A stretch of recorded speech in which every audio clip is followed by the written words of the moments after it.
Bonjour. Alors, je propose aujourd'hui un exercice du bac scientifique de Nouvelle-Calédonie, novembre 2018, sur les nombres complexes avec des suites. Dans le descriptif de la vidéo, vous trouverez un énoncé en format PDF ainsi qu'un lien vers mon blog où vous pouvez trouver divers documents de maths experte et maths spécialité de terminale notamment. Si mon travail vous intéresse, n'hésitez pas à m'envoyer un pouce levé, ça m'encourage à continuer, j'en ai très peu. Éventuellement m'envoyer un message. Alors, l'énoncé, on définit la suite de nombres complexes Zn de la manière suivante, Z0 égale 1, et pour tout entier naturel n, Zn plus 1 égale 1 tiers de Zn plus 2 tiers de i. Le plan complexe est muni d'un repère orthonormé direct au vecteur u vecteur v. Pour tout entier naturel n, on note à n le point du plan d'un fixe Zn. Pour tout entier naturel n, on pose un égale Zn moins i et on note Bn le point d'un fixe un. On note C le point d'un fixe i. Les questions. Premièrement, exprimer un plus 1 en fonction de un pour tout entier naturel n. Deuxièmement, démontrer que pour tout entier naturel n, un égale 1 tiers puissance n facteur de 1 moins i. Troisièmement, petit a pour tout entier naturel n, calcule en fonction de n le module de un. Petit b, démontrer que la limite quand n tend vers plus infini du module de Zn moins i égale 0. Quelle interprétation géométrique peut-on donner de ce résultat? Quatrièmement, petit a soit n un entier naturel, déterminer un argument de un. Petit b, démontrer que lorsque n décrit l'ensemble grand N des entiers naturels, les points Bn sont alignés. Petit c, démontrer que pour tout entier naturel n, le point n appartient à la droite d'équation réduite y égale moins x plus 1. Bon, évidemment, l'idéal, c'est de prendre feuille, stylo, d'essayer de répondre aux questions de cet exercice. La correction pour moi dans quelques instants. Question 1, exprimer un plus 1 en fonction de un pour tout entier naturel n. Alors un, c'est Zn moins i, et puis qu'est-ce qu'on sait sur la suite Zn? C'est une suite récurrente, Z0 égale 1, et Zn plus 1 égale 1 tiers de Zn, plus 2 tiers de i, évidemment, pour tout n appartenant à grand n. Bon, on va exprimer un plus 1. Alors, un plus 1, eh bien, c'est Zn plus 1 moins i. Donc, on n'a pas le choix, un plus 1, c'est Zn plus 1, on le remplace par 1 tiers de Zn, plus 2 tiers de i, moins i. On peut écrire moins 3 tiers de i.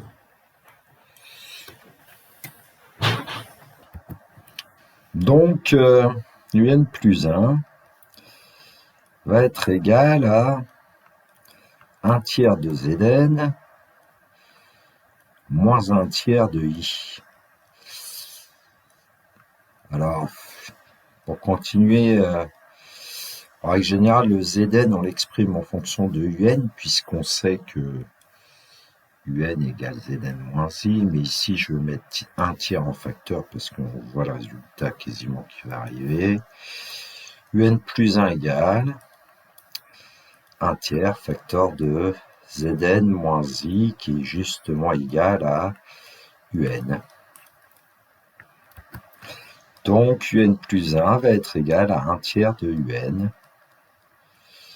On peut dire que la suite un est géométrique de raison 1 tiers. Alors, il faudra calculer son premier terme u0. Donc, la remarque que je viens de faire à propos de la suite un qui est géométrique de raison 1 tiers, est son premier terme, u0 égale z0 moins i. Et comme z0 égale 1, u0 égale 1 moins i. J'espère que j'ai pas anticipé une question. Justement, la question 2, démontrer que pour tout entier naturel n, un égale 1 tiers puissance n, facteur de 1 moins i. Il suffit de répéter un petit peu ce qu'on a dit. En fait, pour tout n, pour tout entier naturel n, on va écrire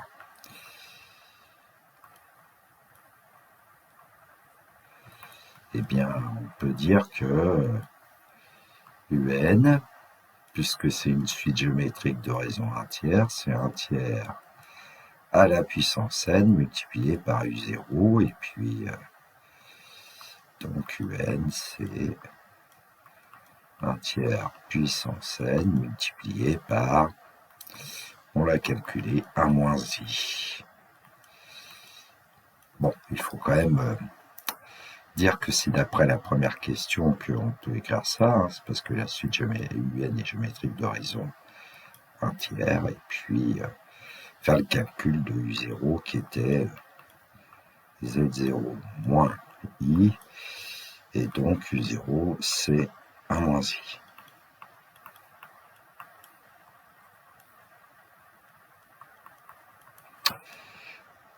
Question 3. Pour tout entier naturel n, calculer en fonction de n le module de un. Alors, on connaît un, nous. Alors, je vais dire pour tout n de grand N, on sait que un est égal à 1 tiers à la puissance n, facteur de 1 moins i. Donc on peut dire que le module de un, c'est le module de 1 tiers à la puissance n, multiplié par 1 moins i. Quand deux complexes sont égaux, alors ils ont le même module, la réciproque étant fausse. Et donc, module de un, eh bien, c'est le module de 1 tiers à la puissance n, qui est aussi la valeur absolue de 1 tiers puissance n, puisque 1 tiers puissance n est un réel, et même c'est un réel positif, donc on va pouvoir enlever les barres de valeur absolue, module de 1 moins i. Et donc, valeur absolue, module de un, pardon, c'est 1 tiers puissance n, et multiplié par racine carrée de 2. Bon, je vais faire le calcul juste après. Le module de 1 moins i, c'est la racine carrée de 1 au carré plus moins 1 au carré. Ce qui fait bien racine carrée de 2. Donc, on a exprimé en fonction de petit n le module de un. C'est 1 tiers puissance n multiplié par racine carrée de 2. Petit b, démontrer que la limite quand n tend vers plus l'infini du module de zn moins i est égale à 0, et quelle interprétation géométrique peut-on donner de ce résultat? Alors déjà, il faut se rappeler que pour tout n appartenant à grand N,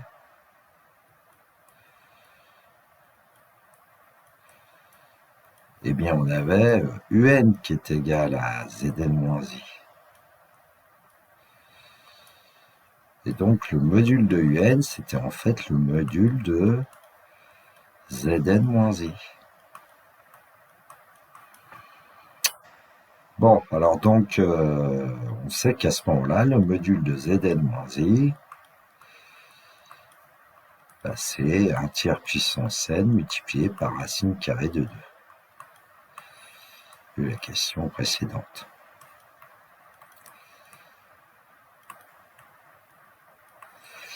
Bon, bah alors, pour chercher la limite, on cherche la limite de 1 tiers puissance n. Alors, comme on sait que 1 tiers est strictement compris entre moins 1 et 1, on peut dire que la limite, quand n tend vers plus l'infini, de 1 tiers puissance n est égale à 0. Et donc, en multipliant par racine carrée de 2, on obtient encore 0.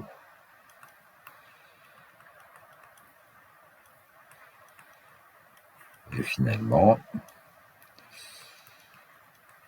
on va pouvoir dire que la limite quand n tend vers plus l'infini du module de zn moins i, c'est 0. L'interprétation géométrique maintenant de cette limite, Zn c'est la fixe du point n, il faut reprendre l'énoncé, ce qu'il dit au début. Petit i c'est la fixe du point c, en fait, module de Zn moins i, du coup c'est, on peut dire que c'est le module de la fixe du point n moins la fixe du point c. Et ça, on sait que c'est la distance c à n. Et donc, on peut dire que la limite quand n tend vers plus l'infini de c à n est égale à 0. Bon, ça veut dire que quand n est assez grand,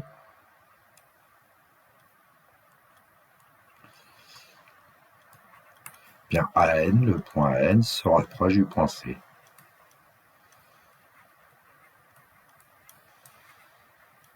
On pourrait dire que la suite de points N a pour limite le point C.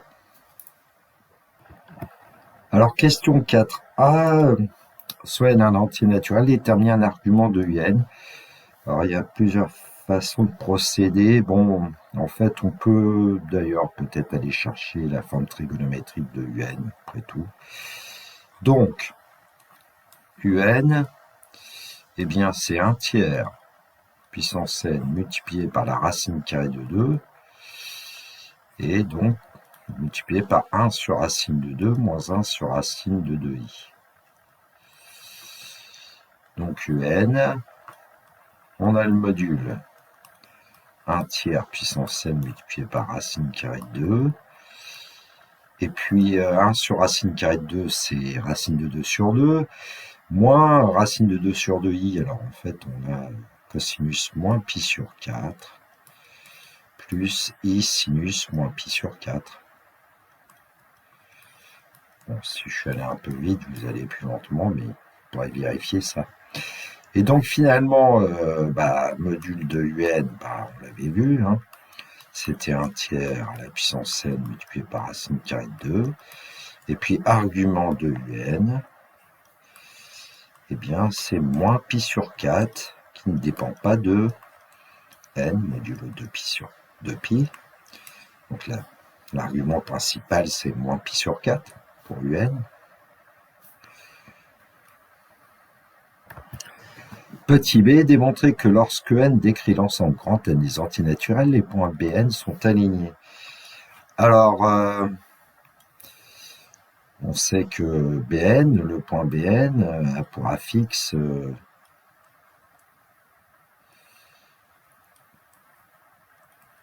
UN. Et puis, argument de UN, c'est moins pi sur 4 modulo de pi. Donc, on peut dire que l'angle entre le vecteur U et le vecteur OBN, c'est moins pi sur 4 modulo de pi, c'est un angle fixe. Ça démontre que les points Bn sont alignés. Alors, peut-être une petite figure pour vous convaincre, mais vous avez dans le repère OUV,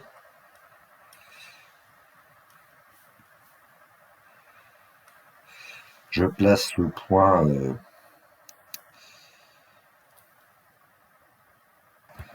B0 d'affixe à moins i, puisque B0 a pour affixe U0, on a calculé U0, c'est-à-dire moins i. Et puis en traçant en fait la demi-droite d'originaux passant par B0, alors je vais peut-être l'appeler, tracer dans une couleur rouge par exemple, OB0, voilà. Bien l'angle formé par le vecteur U et le vecteur OB0, c'est moins pi sur 4, vu ce qu'on vient de faire, et puis l'angle entre le vecteur U et OB0, c'est aussi moins pi sur 4, etc. Donc tous les points B0, B1, B2, etc. sont alignés sur cette demi-droite en fait. Donc les points Bn sont alignés. Alors, je vais vous faire voir une autre méthode. Alors pour tout n de grand N, UN c'est 1 tiers puissance n facteur de 1 moins i, donc on peut dire que UN est l'affixe du vecteur. C'est l'affixe du vecteur OBN. Et puis 1 moins i est l'affixe du vecteur OB0. Point B0 a pour affixe 1 moins i. Bon, grâce à l'égalité que nous avons, on va pouvoir dire que OBN est égal à 1 tiers à la puissance n vecteur OB0. Et donc, ça veut dire que les vecteurs OBN et OB0 sont collinéaires, donc pour tout entier naturel n, Bn appartient à la droite au B0.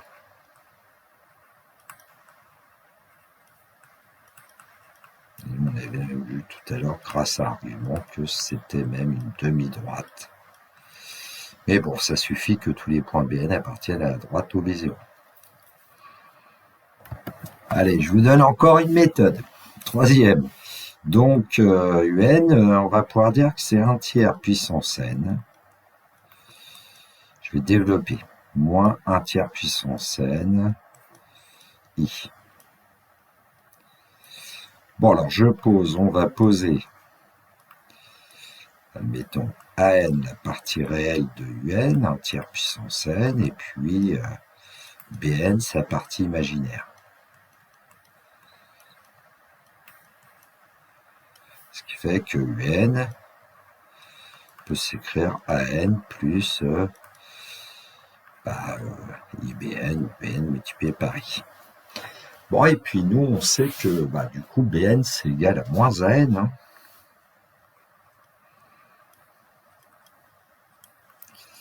Et bien ça nous dit que le point BN, il appartient forcément à la droite d'équation y égale moins x.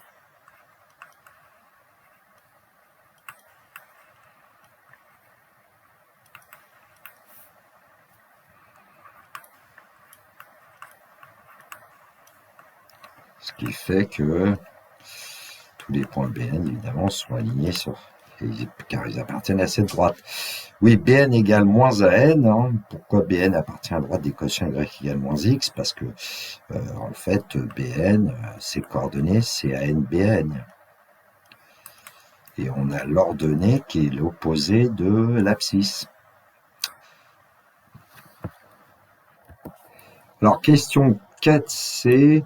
Démontrer que pour tout entier naturel n, le point n appartient à la droite d'équation réduite y qui égale moins x plus 1. Bon, le point n, on rappelle que son affixe c'est Zn. Nous, on sait que un c'est Zn moins i pour tout n de grand n. Donc Zn, on peut l'exprimer en fonction de un. Ce qui fait qu'on va avoir Zn égale, et si on veut l'écrire, on peut écrire, je vais écrire AN plus BNI plus I avec les nombres n et Bn qui ont été définis tout à l'heure, et ce qui fait que Zn égale, Bn c'était moins AN d'ailleurs, hein. Donc on peut écrire moins AN. Donc on va obtenir AN plus, I, ça va nous donner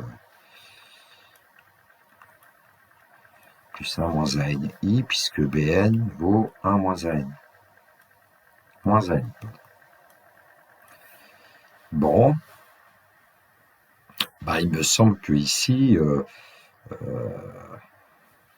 on va pouvoir conclure. Donc j'ai réécrit ce qu'on avait obtenu. Hein. Zn, il est de la forme AN plus 1 moins AN I. Donc le point AN d'affixe Zn, il a pour coordonnée AN 1 moins AN.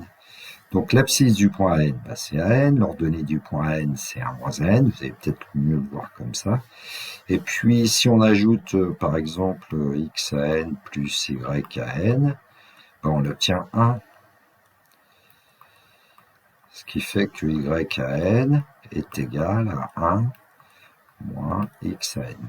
Et donc le point n appartient à la droite d'équation y égale moins x plus 1 ou y égale à moins x.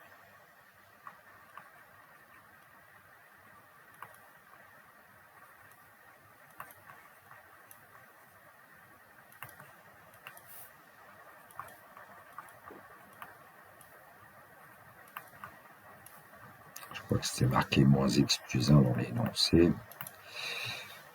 Voilà. Et puis à n ici, en fait, c'est 1 tiers à la puissance n. C'est plus agréable avec n. Alors, petite cerise sur le gâteau, une interprétation graphique avec GeoGebra. J'ai créé un curseur n, alors là, vous voyez qu'il est positionné n égale 0, et puis dans la zone graphique 2, j'ai indiqué les affixes des points AN et BN. Ici, vous les avez pour n égale 0.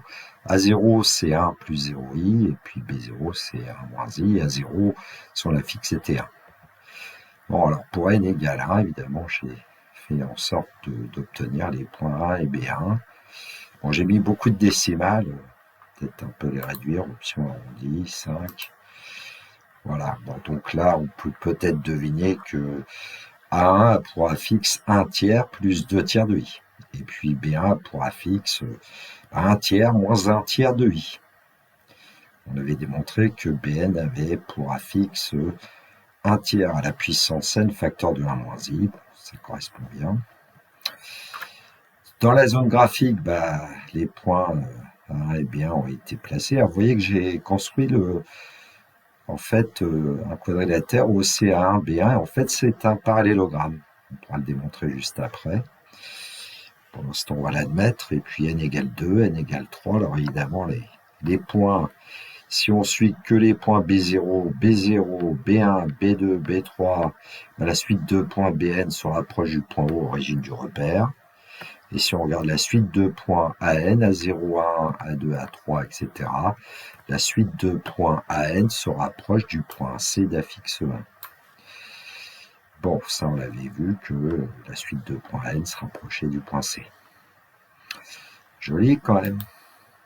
Alors après, vous voyez que je me suis intéressé à l'ère du parallélogramme, qu'on pourrait d'ailleurs, dans l'exercice, on aurait pu poser des questions là-dessus. Alors l'ère du parallélogramme, CO, BN, AN, évidemment, on va tendre vers 0, mais bon. Bon, il y a plein de choses qu'on peut faire parfois. On pourrait s'intéresser aussi au périmètre du parallélogramme. Bon, on va démontrer que c'est bien un parallélogramme. Donc, on sait que n a pour affixe Zn et Bn a pour affixe Un égale Zn moins i. Bon, on peut démontrer que, en fait, le vecteur Bn à n est toujours égal au vecteur C. Et comment? Bn à n, c'est un vecteur qui a pour affixe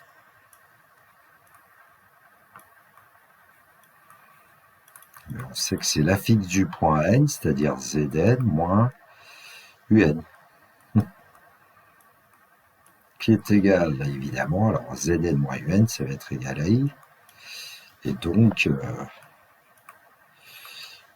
le vecteur Bn à n est égal au vecteur OC, puisque le vecteur OC a pour affixe i. Et donc, on va dire comme ça, CO Bn à n est un parallélogramme, et ceci pour tout entier naturel n.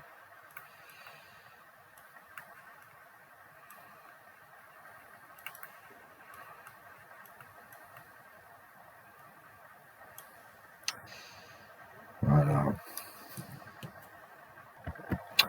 Bon c'est la fin.